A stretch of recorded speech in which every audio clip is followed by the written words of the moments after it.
ఆక్రమణలను హైడ్రా తొలగిస్తోంది అన్నారు మంత్రి పొంగులేటి శ్రీనివాసరెడ్డి. దీనివల్ల బీఆర్ఎస్ కి ఇబ్బంది ఏంటి అని ప్రశ్నించారు ఆయన.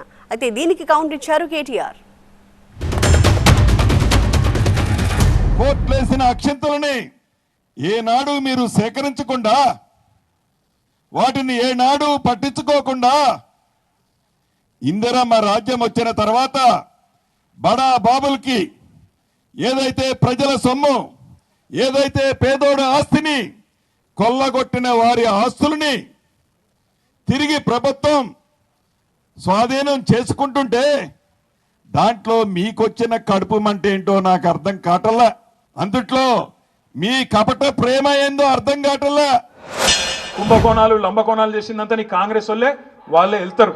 ఇలా నేను చూస్తున్నా, కొట్టు ఎప్పుడు కొడతావు కొట్టు, పట్నం మహేందర్ రెడ్డి గెస్ట్ హౌస్ ఎప్పుడు కొడతావు కొట్టు, నీళ్ళలో కట్టిండు కదా కొట్టు, పొంగులేటి శ్రీనివాసరెడ్డి ఫామ్ హౌస్ కొట్టు, నీ ఎమ్మెల్యేలే కొట్టు మొదలు దమ్ముంటే, నీ ఎమ్మెల్యేలు నీ ఎంపీలు పెద్ద పెద్ద నాయకులు ఎవరైతున్నారో మొదలు వాళ్ళే కూలగొట్టినాక నువ్వు పేదవాళ్ళ మీదకి రా, ఫాలోగా.